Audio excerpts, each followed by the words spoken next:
Human cultural advisor Dr. James Carter was attending a formal Thesaurus royal court session as part of his official duties, observing cultural protocols, documenting diplomatic procedures, the standard work that kept him professionally busy but didn't typically involve him directly in actual court proceedings.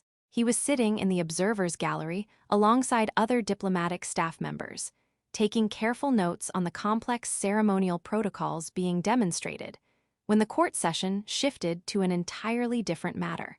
Queen Velritha announced that her daughter, Princess Kelsinthia, had reached the traditional age where she must select a bonded life partner according to Thesaurus royal customs and succession requirements. The princess had been granted the traditional year of searching, a formal period where she traveled extensively throughout Alliance space, meeting potential candidates from various prominent families and cultures. The formal presentation of approved candidates was about to begin. Various noble Thesaurans who had been carefully vetted and pre-approved by the Royal Council as suitable potential matches, each prepared to present their credentials and make their case for why they should be chosen. Princess Kelsinthia entered the throne room with appropriate ceremony and formal bearing.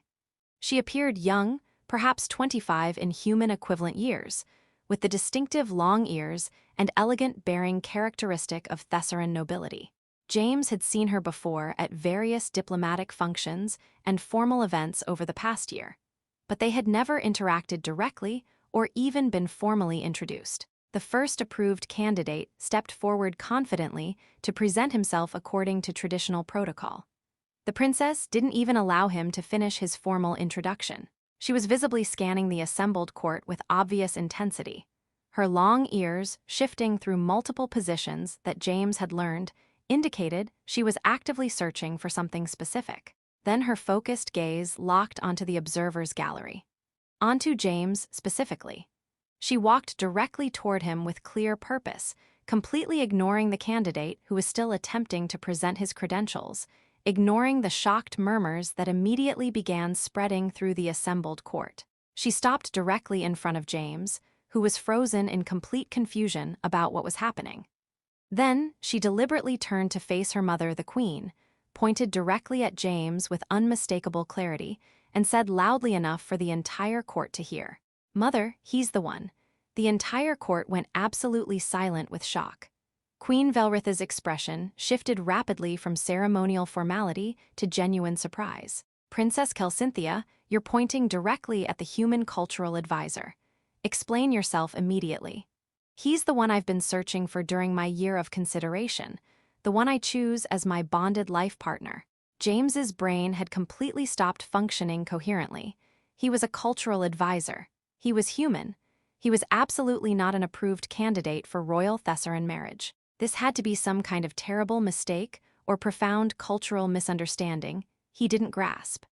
After the court session rapidly devolved into controlled chaos, James was formally escorted to a private meeting room where Queen Velritha and Princess Kelsinthia were already waiting. "Explain yourself," the Queen said simply to her daughter, her tone demanding immediate clarity.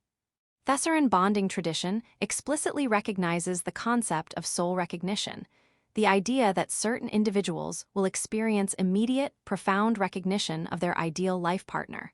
It's admittedly rare, but when it genuinely occurs, our tradition gives it clear precedence over purely political considerations. You're claiming soul recognition of a human you have never even spoken with directly. I've carefully observed him for months during diplomatic functions and formal events. We've never spoken directly, but I've watched closely how he works. His genuine curiosity about our culture, his consistently respectful attention to complex protocol, his honest reactions rather than performed diplomatic responses. 3 months ago, I realized I was actively seeking him out at every event, looking for him before noticing anyone else. That's when I fully understood what I was experiencing." She turned to face James directly. "I specifically requested the traditional year of searching, so I could observe you more extensively, determine whether what I felt was genuine soul recognition or merely temporary infatuation. I spent that entire year traveling, meeting candidates from the most prestigious families, giving them all genuine consideration. None of them created what I feel when I simply see you across a crowded room." James finally found his voice. Your Highness, I'm genuinely honored, but this is completely impossible. I'm not Thessaran nobility. I'm not even Thessaran at all. I'm a human cultural advisor with no political standing, no relevant resources, absolutely nothing that makes me remotely appropriate as a royal consort. Thessaran soul recognition tradition explicitly supersedes all normal candidate requirements, Kelcynthia stated firmly. If I formally declare soul recognition before the assembled court, and you don't immediately and explicitly reject me publicly, tradition absolutely requires that my choice be respected regardless of your status or species. You deliberately engineered this entire situation, Queen Valritha said to her daughter with obvious realization. You intentionally chose to make your dramatic declaration during a formal court session with extensive witnesses, knowing our tradition would protect your unconventional choice. Yes, because if I had approached you privately first, you would have found numerous ways to prevent it or delay it indefinitely, or eventually convince me to choose more appropriately. I chose to invoke our tradition publicly, so the choice couldn't be easily dismissed or quietly prevented. The Queen looked directly at James. And you? What do you say to being suddenly declared the sole chosen partner of my daughter in front of the entire royal court? James was desperately trying to think through the immediate implications. I need to clearly understand what this actually means. What are the specific expectations, the obligations, what happens next? Over the following several days, James learned in extensive detail exactly what Princess Kelcynthia's dramatic public declaration actually meant. Under Thessaran tradition, soul recognition created a binding claim unless he explicitly and publicly rejected her, which would dishonor them both and almost certainly create a significant diplomatic incident given the extremely public nature of her declaration. If he accepted, they would undergo a formal bonding trial process. Essentially, a structured partnership period where they would determine whether the soul recognition translated to actual demonstrated compatibility. He wouldn't be expected to become king. Thessaran succession laws didn't work that way. But he would be royal consort with significant public responsibilities and constant, intense scrutiny. The political implications were remarkably complex. But Queen Valritha made it clear that if Kelcynthia was genuinely convinced of soul recognition, tradition absolutely required her to support the match even if she had personal reservations. James requested time alone with Kelcynthia to actually talk privately before making any binding decision. They met in the palace gardens, their first real private conversation despite her many months of careful observation. Why me specifically? James asked directly. Soul recognition sounds profound, but I genuinely need to understand what you actually observed that created this level of conviction. I watched you carefully for months at diplomatic functions and formal events. Most people perform constantly. They say what they think will advance their interests, hide their genuine reactions, manage their presentation every moment. You don't do that at all. You're genuinely curious about our culture, you ask real questions seeking actual understanding, you show honest reactions. When something genuinely fascinates you, your expression shows it clearly. When you're confused about something, you openly admit it rather than pretending comprehension. When you disagree with something, you find respectful ways to express it rather than simply agreeing to be polite. That's just basic honesty, not a legitimate basis for marriage. In a world absolutely full of constant performance, basic honesty is both rare and genuinely valuable. I spent an entire year meeting prestigious candidates who all performed perfectly. Perfect credentials, perfect manners, perfect scripted answers to every question. None of them made me feel the way I feel when I simply see you across a room. None of them made me want to know what they're actually thinking rather than what they think I want to hear. You're a princess with enormous responsibilities. I'm a cultural advisor with no political power or relevant experience. How would this possibly work practically? I don't need a partner with political power. I already have that through my position. I need a partner who sees me as a person rather than as a position or opportunity to exploit. Someone whose life wouldn't be fundamentally defined by my status because they have their own genuine purpose and identity. You have work you genuinely care about. You would continue being a cultural advisor, just with additional responsibilities as my bonded partner. We would figure out everything else together. James considered carefully. This was genuinely insane. He should reject this politely, avoid the diplomatic nightmare, keep his quiet, predictable life. But he thought about what she'd said. Months of careful observation, deliberately seeking him out repeatedly, spending an entire year seriously considering alternatives to ensure this wasn't temporary. That level of genuine consideration for someone she'd never even spoken with directly suggested something real beneath the dramatic public declaration. "I'm not rejecting you," he said carefully, "but I absolutely need the formal trial partnership period to actually determine if this can work. I need you to fully understand that soul recognition from your perspective doesn't automatically mean I feel the same thing immediately. I need real time to actually know you as a person before committing to lifetime partnership. That's completely fair and honest, which is exactly why I chose you." The formal trial partnership period officially began. It was essentially a structured courtship conducted under intense public and political scrutiny, but with explicit cultural protection.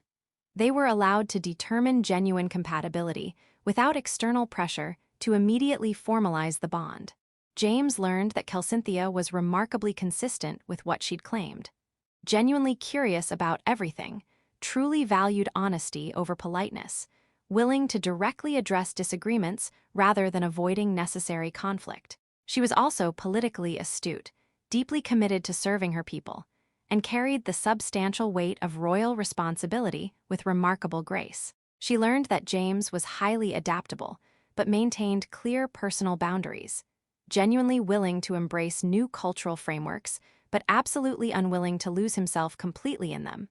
Capable of handling intense public attention without actually enjoying it, truly committed to his work, documenting and preserving cultural knowledge across species.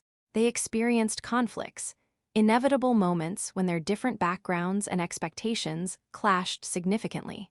But they developed a consistent pattern of addressing conflicts directly through honest conversation rather than allowing resentment to build silently. 3 months into the trial partnership, James realized he wasn't just accepting the situation out of obligation or political necessity. He was genuinely falling for her, not the princess or the position, but Cynthia as a person who challenged him, valued what he valued, and had chosen him with such profound conviction that she'd been willing to risk everything to make her choice publicly undeniable. 6 months into the partnership, they formally decided to proceed with the bonding. The ceremony combined traditional Thessaran royal customs with specific elements from human marriage traditions that James requested. It was elaborate, intensely public, politically significant. But what genuinely mattered to James was the private moment immediately before the ceremony when Cynthia asked seriously, "Are you completely sure about this? This is the final point where you can still step back without dishonor to either of us.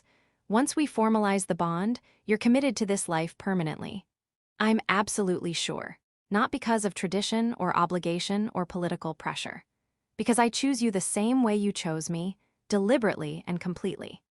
Years later, their partnership was widely recognized as successful both personally and politically, a genuine example of Thessaran tradition successfully adapting to include cross-species partnerships while maintaining deep cultural significance. When people asked Princess Cynthia directly why she had chosen a human cultural advisor through such a dramatic public declaration, she remained characteristically honest. "I spent months carefully observing him at diplomatic functions, an entire year seriously considering alternative candidates, and finally recognized that what I felt wasn't going to change or fade with time. I chose to declare publicly because I knew my unconventional choice would be questioned and potentially blocked if I approached it through conventional channels. I pointed directly at him and said, he's the one because that was the simple truth, and Thessaran tradition gives genuine truth and soul recognition clear precedence over political convenience." And James's perspective on those dramatic events. She pointed directly at me in front of her entire assembled court and declared I was the one she'd been searching for during her year of consideration. I had absolutely no idea who she was beyond her formal title, no understanding of what she'd observed or why she'd chosen me so dramatically. But I chose to accept the trial partnership, to get to actually know her as a person, and I discovered that her dramatic public declaration was genuinely backed by months of careful consideration and honest recognition of potential compatibility. She chose me boldly and publicly. I chose her after actually knowing her personally. Both choices mattered equally. Mother. He's the one, the alien girl said, pointing straight at me, became their story about how bold recognition can force confrontation with genuine feelings, how public declaration can effectively protect unconventional choices from being